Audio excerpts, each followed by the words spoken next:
How's it going, everybody? This is Golden Bolt, and welcome one and all back to Pokemon Super Mystery Dungeon. Yes, guys, we're going at lightning fast speed here because it is time to go after the Never Hungries. It's been a long process in the making here, and it's still partly in the making by the time of recording this. But I decided, because these are 40-floor dungeons at least, these are really long and really difficult, that I'm gonna put 2 of them. I was gonna try and put all 4, but if that were to happen, it would be either an extremely long episode or it would be one that would be moving so fast you can't tell what's going on. So I figured I'll split it up. This series was gonna be over 100 episodes as it was. I'm gonna do two dungeons per episode, and that's where we're at right now. These dungeons, ladies and gentlemen, they suck. I wish I could stress to you how much the Never Hungry dungeons suck. I just didn't expect them to be as hard as they were, but you need to have so many reviver seeds, and you need to have so many apples and elixirs and just be lucky on your way through. It's like I would not have made it through the second one that we do in this episode if I didn't come across Ally Reviver. I think it was the second one. That if I didn't come across Ally, it might have been this one. One of them I got Ally Reviver at one point. It just like, I think it was actually the second one, because I wouldn't have made it through if we didn't have that. But yeah, so a 40+ floor dungeon with a lot of monster houses, and it comes down to luck, people. It comes down to, I'm probably not going to do the next 2 dungeons with Gibbs, Barnaby, and Loomps, because it's really this so difficult. But we're making some progress, and I figured, why not kick back and not try to commentate during these live? Because we're going to have one big series of episodes when we do Destiny Tower at the end. And you can see I'm almost there. I've got 653 recruits. And if anybody has any tips or knows exactly how to get, I'm starting to top out in the connection orb of Pokemon I'm able to recruit. And I don't know if that's because I need to go do just more dungeons or something like that. But there's really not a lot of Pokemon left in the recruits, in the connection orb, at least for me to recruit. So I don't really know what to make of that, but hopefully they'll start showing up again the more we get done with the Never Hungries here. Now, if you're wondering what the Never Hungries actually do, they are hold items that are going to affect your hunger to some rate. At least that's my understanding. But yeah, it's a weird thing to go after, but if you're trying to 100% complete this game, you're gonna have to do it, man. You're gonna have to go through it, because this has all... This is the last little series of the treasure collection that we need, are these last 4 hold items here, and then we'll have all the treasure collection, and off-screen, as I've been doing, I'm going to go after the rest of the Pokemon, and yeah, that means that we'll be coming toward the end very soon, guys. So I predict maybe 5 episodes tops left. Really, we've done just about everything I can do in this game up to this point, so we're gonna have one more Never Hungries dungeon coming up next, after when I can get those recorded, and then we're gonna start Destiny Tower, which is a 99-floor dungeon, and I'm not going to speed it up, but they're probably going to be like at least 20-minute episodes every time, if we're hoping to make at least some progress in there. So my prediction is maybe about 4 episodes for that dungeon, but don't know how hard it's gonna be. But we'll see. And on that dungeon, I intend to take the squadron here, because we tend to do pretty well. But yeah, really, my only advice here is, if you're able to get some high-level Pokemon in here, go for it. I've been doing Gibbs and Barnaby just because it's for the sake of the Let's Play. Otherwise, I probably wouldn't be using this team, but why not level them up so that they're all set for Destiny Tower? We'll do the tough like fighting now, but you can see how stupid. Keep an eye on that bottom screen, or the right side screen. You will see how just genuinely stupid these floors are, man. Like, they're just so long and just so roundabout, and I always was consistently finding the last room with the stairs was always the last room on at least I felt like it was.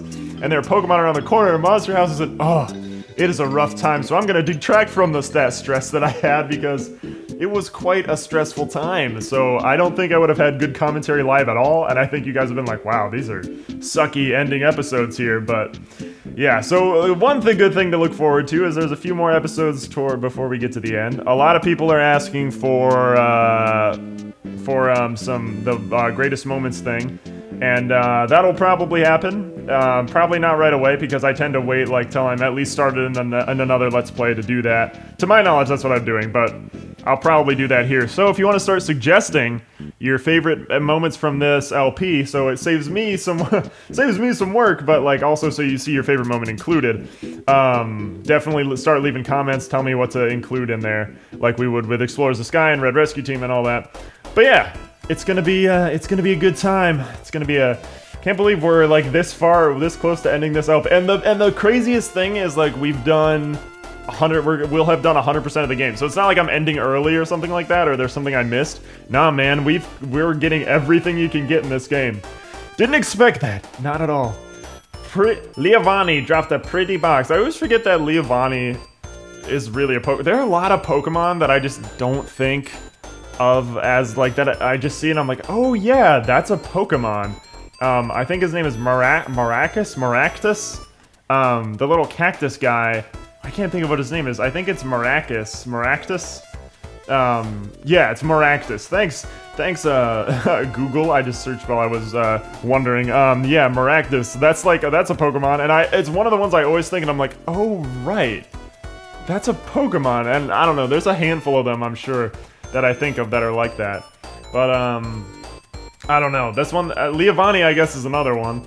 But yeah. Oh, also make sure you got some good solid wands on your way through here because you're gonna need them, man. I don't know how many monster houses. Oh, I know the monster houses for freaking Ruff Tunnel. But yeah, so to my knowledge, there is one Never Hungry dungeon per continent.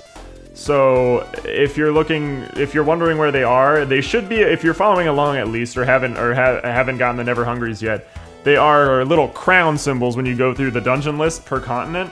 And I believe there's one per continent. This one is the... I don't remember what this one is. It might be the air continent one?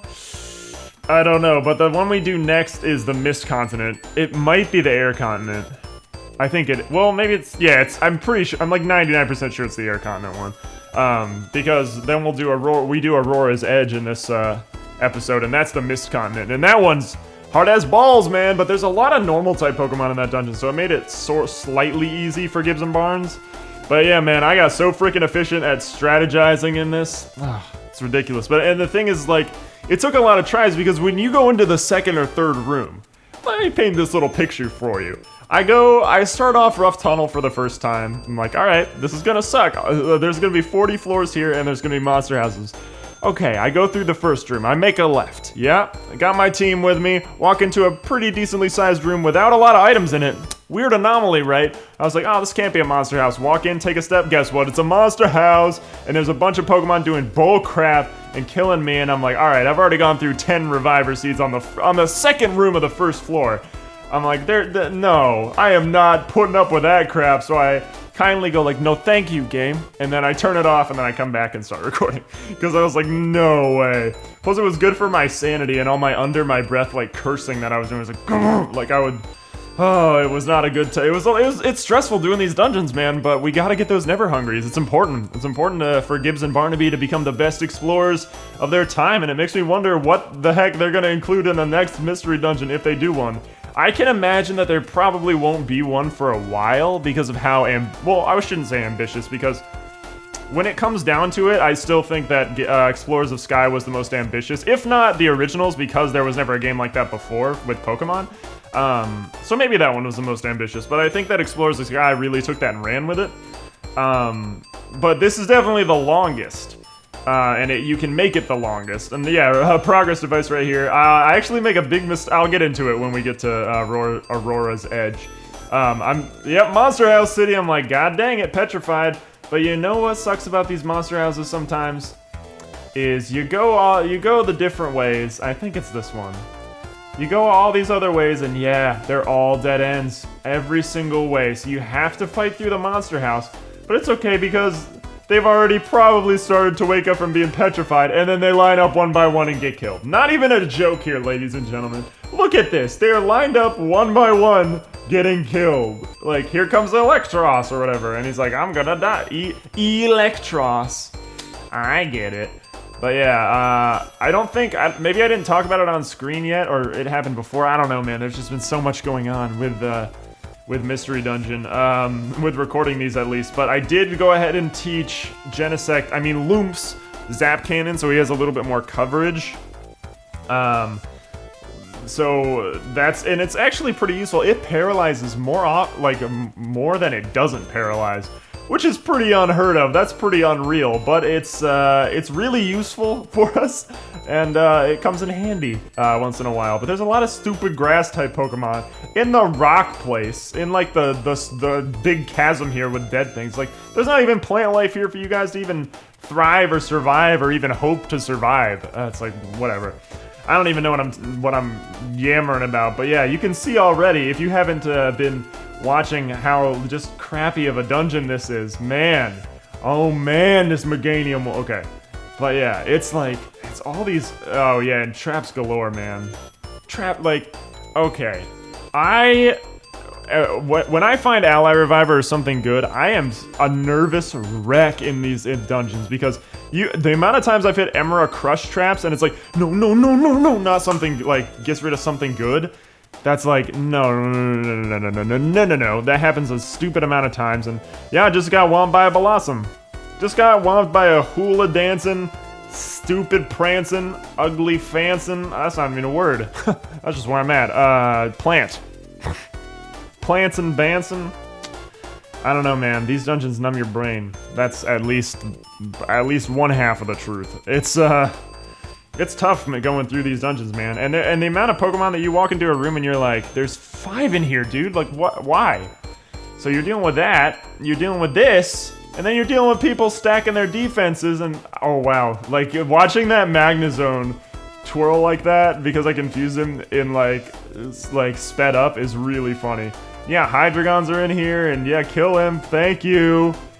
I tell you, man. And all this time, and you're like, oh, we gotta be close, but like, think real time here. This is sped up like 4 times as fast as it normally took. 4 times as fast. It's ridiculous, man. Slumber Orb. And also, also bring those Petrify Orbs. I've been saving up those Petrify Orbs because I don't know what to expect on Destiny Tower. I think that it's a little more useful for you to do it here. Honestly, I don't even know what items to bring to Destiny Tower. See, Emerald Crush Trap again. I don't even know what items I should even think about bringing to Destiny Tower when we go, because it's like, do I bring, like, all Reviver Seeds? Because we're probably going to be dying a lot. Or it's like, which wands should I bring? Like, I know I would love to have Guiding Wands, but I always use the crap out of those. It's like, I wish there was like a little farms that you could build, like you could in Gates to Infinity for Emra, like, and have Emra growing plants or something, and you could just grow stair locators, and that would make your life so much less horrible. But yeah, you come into this room with the stairs, and it's like, here's a whole onslaught of Pokemon. It's like, no, thank you. I don't need that in my life. So you're dealing with that. You're dealing with hunger. It's ridiculous. Ironically, you're dealing with hunger despite the items you're going for here being the Never Hungries. You certainly find yourself hungry once in a while, but still, I can't write off the whole, like, if you die thing. Like, that kind of helps. If you bring a lot of Reviver Seeds and you haven't died in a few floors, I'd suggest taking that hit, you know, using one of your Reviver Seeds, because then you get your moves back also, and it's like, I used 1 Reviver Seed, I still have all my apples, I got my hunger back, and you get your max elixir. You don't have to use an elixir, so that's really nice. And yeah, man, oh, you guys are in for a nice little surprise when we get to floor freaking 40 of Rough Tunnel. I'm still bitter about it, and it's been like a day or 2. I don't know, man. The days blend together when you're going through for the Never Hungries, man. It's a tough price to pay to make it so Gibbs and Barnaby don't have to worry about eating anymore. But whatever, man. Whatever, dude. But yeah, can't believe that we're coming to a very quick and abrupt close here. Well, I guess not really abrupt. It's been building up for a while. I just wish there was story, man. Like, imagine if they threw like a little bit of story as to why we were going to go get the Never Hungries, besides Ampharos going like, hey, there's treasures, go get them. It's like, yeah, okay, but like, there's no personality in it. And yeah, we get Stair Locator, 38th floor out of 41, and the 41st floor is just a treasure room, and you get we get Stair Locator, and I'm like, dude, like, that's straight up abuse, emotional abuse. This game gives me trust issues, man, because you walk into a room and you think it's fine, but it's the opposite, because you just keep circling around the room trying to get items, then you get swarmed by every single Pokemon there is. But wait, hold on, because we're not even there yet, ladies and gentlemen. You think that this is about to go well, Emerald Crush Trap broke, but you think that this is about to go so swimmingly. But wait, hold on. Also, I really like when you, yep, Monster House. And check this out. The last room. Because the stairs are in here, dude. So it's like, what the crap? And they all wake up, and it's like, okay. I was like, go after foes, but no real sense in that. They all wake up in the room where the stairs to the thing is. And it's like, you had to do that, didn't you? You had to, and there's no way to turn around either. It's like, this is the only way we could go. And that's not even, it's like, and we've only gone up against like 2 monster houses this whole dungeon. So can you imagine what Destiny Tower is going to be, if it even will be this ridiculous? I gotta wonder if it's going to be like concentrate on difficulty or just length, or it's going to be horribly terrible and concentrate on both.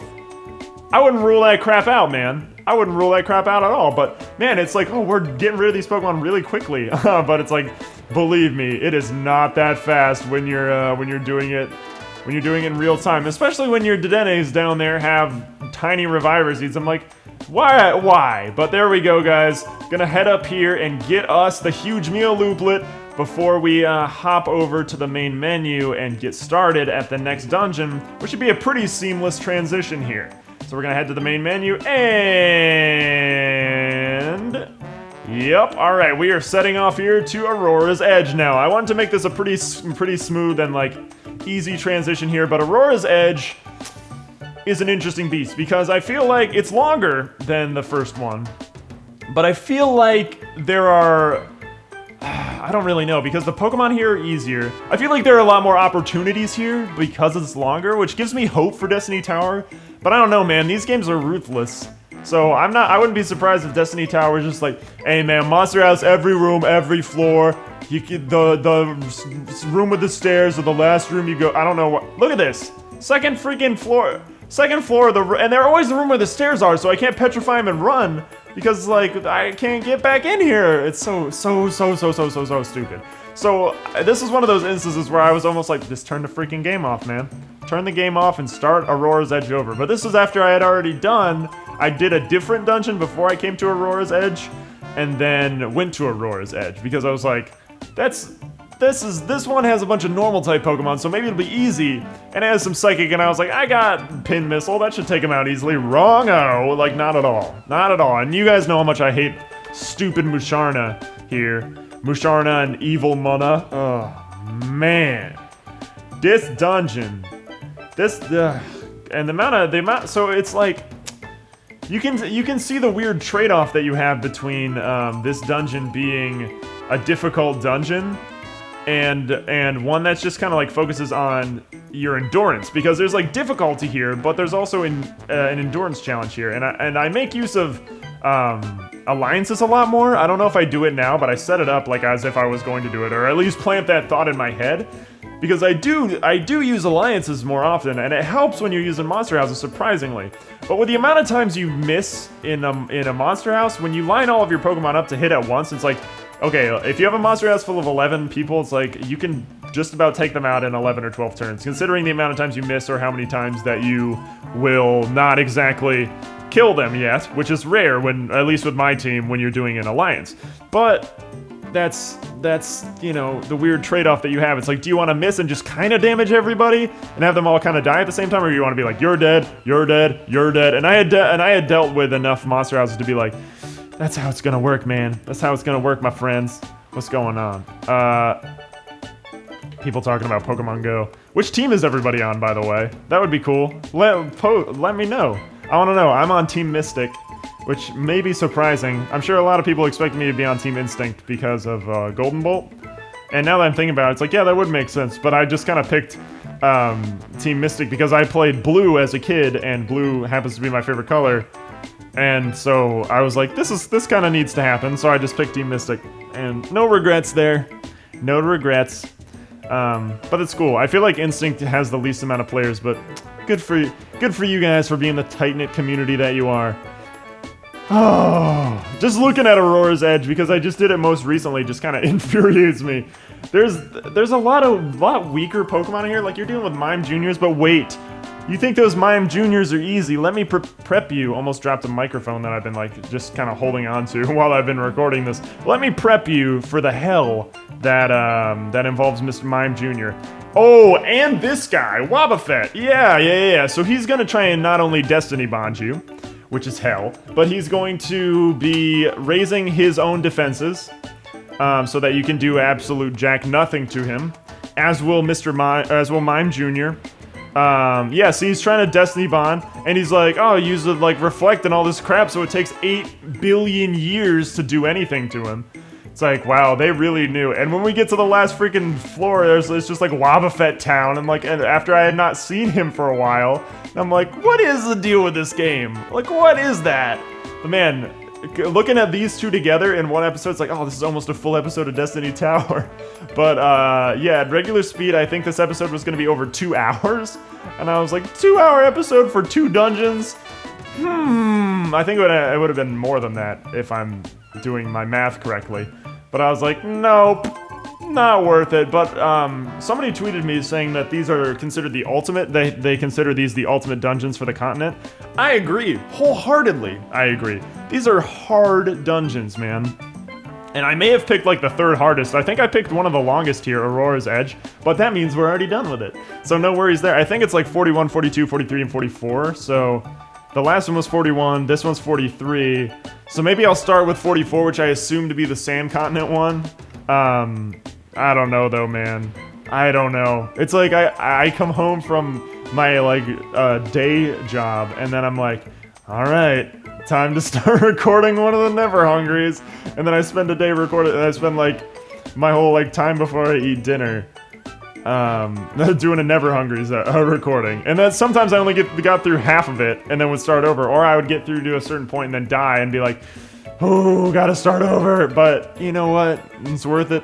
It's worth it for that 100% complete, man. It's worth it to look in that dungeon, or look in that journal on that treasure collection page and be like, hey, I 100% completed that dungeon. Or completed that not only that dungeon, but like the whole game, man. I haven't 100% like completed a game as intense as this one in years. I can't even think of what the most like recent game would be, because a lot of the games that I play don't really have, at least now, are like those life simulation. Funny that I talk about this while Tamagotchi life music is playing. Are those like life simulation ones that I've been like, that I would play like intensely, like Harvest Moon and Animal Crossing and things like that. Like they don't have exact endings. Especially ones that you like go and collect things like this. It's like that I haven't played a game like that I've 100% completed in a long time. So it's a welcome sort of thing for me. Like it'll be cool to like look back and be like, yeah man, I have a full 100% complete playthrough of Pokemon Super Mystery Dungeon on this channel. Like there's only one legendary in the whole game, in the entire game, that we don't have.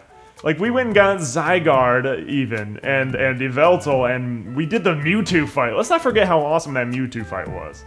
That's gonna be the hard thing about doing the best moments, you know? Because it'd be like, oh, the whole Mewtwo fight. It'd be like, yeah, man, that Mewtwo fight was intense. But I'm sure it'll be nice to revisit a lot of the things when Gibbs was just a little Chespin, and Barnaby was just a little Riolu, like they are on the side of the screen right there, because those are some good times with that story. And I feel like those heavy story-oriented games, and if you saw that, someone picked up I think it was a Gothorita or whatever, this guy, Gothita, had a awakening, so you know what, it's gonna be a little easy for the next few floors here. So I thought when we first did it, because I was like, all right, let's begin here.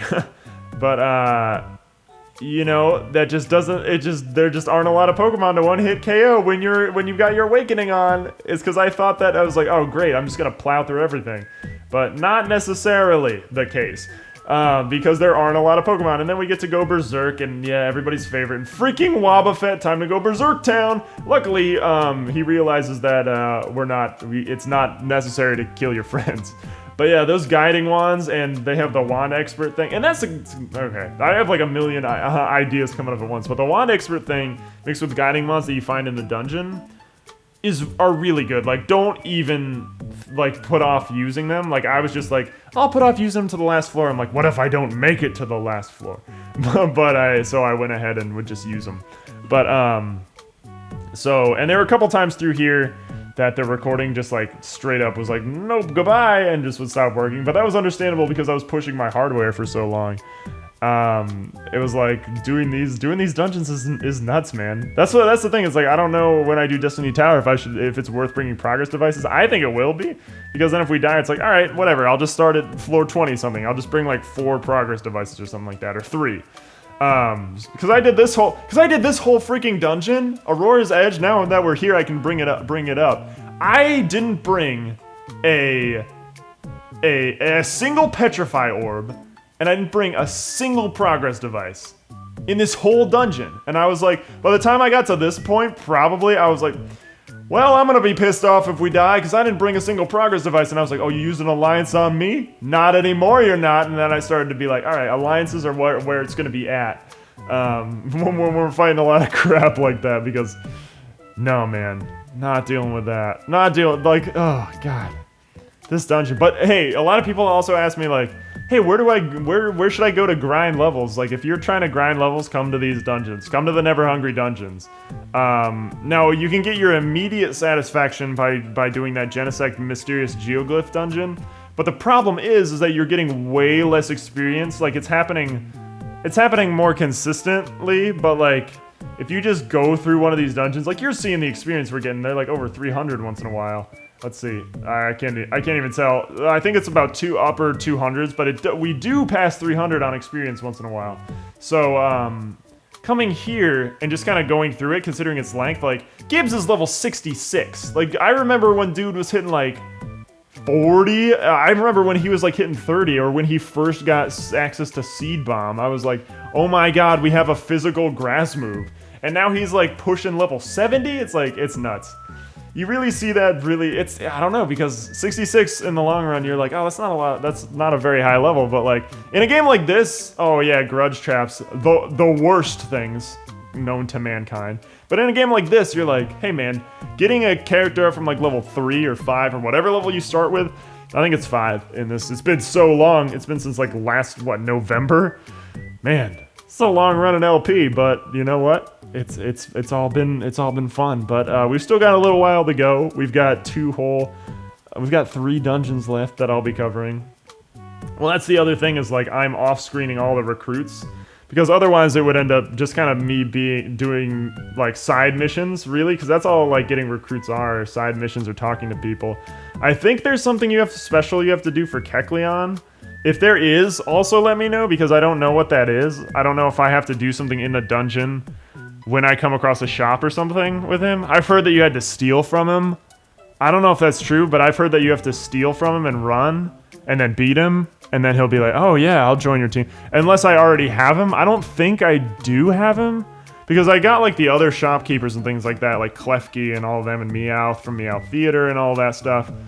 But I don't have I'm pretty sure I don't have Kecleon, because I know I have Halucha, and I know I have Cofagrigus, because that was a terrifying moment in my life. Easily, like, top 7, like, favorite moments of all time. But, you know, that's just the way the world is. He's a scary dude, man. They deliberately make him, like, uber creepy. And, okay, so funniest thing, so I run my microphone through, like, an Alesis multi-mix right now, like USB multi-mix, and I have my window open while I'm recording it, and when I record into it, there's little, like, lights that kind of, like, go up to see if I'm clipping or not, and yay, Monster House again! I was looking away while this was happening, if it was already happening. I don't think it was, or maybe that's when the video cut out for the second time. But yeah, this place freaking sucks, dude. And this is where I started using alliances a lot more often. It's like, this sucks, because you got fletchlings using Razor Wind and crap like that, but there is someone using, like, someone is using Giga Impact and just, or Hyper Beam or something, and was wiping out other people. So we're just, like, picking them off while Genesect just kind of jumps around in the background like that. He's like, good job, I highly support what you're doing. But yeah, so I'm seeing these lights flicker, and I'm looking out a window, I'm like, some dude outside is parked alongside of my building, is just flashing his lights outside, like, it's so creepy, but it's actually the reflection of the mixer just kind of going like, boop, boop, boop. I don't know. This game makes me tired, the days make me tired, and then I come back and I'm like, alright, time to strategize my life and go through this, but hey, it's incredibly satisfying when you get through it. You might not get any sort of tangible physical reward for it, but like, dude, super worth it when you get through it. But yeah, I feel like I haven't talked much Pokemon Go on here in a while. I don't even know what level I am. I think I'm like level 12 or something like that. So it's like, it's not like super duper high or anything like that. But it's pretty good for what I have access to. Like, it's not too bad in that sense. I got a Mankey the other day, which was cool. I live in an area where there's just EVs all over the place. Now, I don't know if that's the case everywhere, or if he's just like a common grassland sort of Pokemon, because there's a lot of grassland around where I'm at. And, like, I live in like an area where there's lots of grassland and things like that, so I know everyone comes across Pidgeys, but I come across a lot of Pidgeys and Oddishes and things like that. So I don't know if Eevee's considered there. Like, I come across Bulbasaurs a decent amount. Like, I didn't start with Bulbasaur, but I already have my own Ivysaur that I found. Like, I didn't find him, but I found enough Bulbasaurs to evolve into an Ivysaur. And yay, Monster House number, like, 3 in this freaking dungeon. It sucks, man. The way this dungeon is and I don't know what happened. Maybe it was like the warp payback thing or something. Made Loomps. I'm like being able to catch that really quickly now. Every time I'm like Genesect, Loomps, I realize that I call him Genesect. But yeah, you can see Ally Reviver in this instance, especially when Barnaby gets sent up to the corner. We would have not been able to make it through this dungeon if I didn't have Ally Reviver. I honestly don't know what I would have done if I didn't have Ally Reviver. Because it's like, I just have absolutely no freaking clue what I would have done without it. Because the amount of times we die through it, especially when Barnaby gets confused and sent to the corner, like will happen, it's like he dies probably like 5 times, and I just kind of let him, because like, it's alright, not like, there he goes in the corner. I'm like, alright, switch to Gibbs. Almost called him GB there for a second. That was a weird slip. I haven't said that name in a long time. But yeah, you can see him up in the corner, and he just Ally Reviver. It's like, it just constantly. So I'm like, alright, let's start using this, take out Bunnelby. But yeah, that was another freaking Monster House. Another one. I don't know what to think about this dungeon, man. I don't know what to think about this in general. Don't know what to think about this life as a dungeon master. But yeah, so we're pretty close to the end here. So I will begin wrapping up. I think we're about 2 minutes from the end, and things just kind of are gonna end like quickly as they were, and as my software will let me do right now, because it doesn't like me doing a whole bunch of edits like this on intense stuff like that. I'm just running on a MacBook Pro. It's an old MacBook Pro too. So a lot of times when I push things heavy, it's like slow down, crash constantly, and I'm like, I just want to release an episode. So things take a while, but you know what? We're revealing the location of the stairs with guiding wands. It's fine. It's whatever. It's beautiful and it's magic, and I love guiding wands so much. Possibly one of the best items in the game, if not for the stair locator Emera. But yeah, so I'll start ending things off as we get close to the end here. Next time on Pokemon Super Mystery Dungeon. Hopefully I can have that out to you guys soonish, maybe within 2 days, I hope. At the most, I'll try and get it out tomorrow, but I just highly doubt it with how hard these dungeons are. But yeah, we'll go after the other 2 Never Hungries, and then after that, we're gonna start Destiny Tower, and those will be consistent episodes right up until the finale. Crazy to think, this is the last floor of this dungeon, and you can see how long it is. Yeah, all this is the last floor, and before we go get the last thing here, before we go get the actual item from the treasure room. It's like they just knew that I was coming toward the end, and so they were like, stack everything on, throw everything at him, make it so he can't get to the end and almost dies. But I had enough Reviver Seeds, and I was like, okay, we gotta backtrack all the way back over here, go all the way over here, I'll be Genesect, whatever. I mean, Loomps. I'm catching it though, see, like I said. So yeah, that's what we're gonna be doing next time, ladies and gentlemen. More of the Never Hungries before we start off the final dungeon of the game. This has been a fun, long episode, and I hope you guys have enjoyed seeing Gibbs, Barnaby, and Loomps in fast motion, in sped up motion, in warp speed, we'll call it that. And yeah, time to go in here. Not yet, now, and get our reward. Big Belly Looplet. Thank you guys very much for joining me on this installment of our adventure, and I will see you guys next time.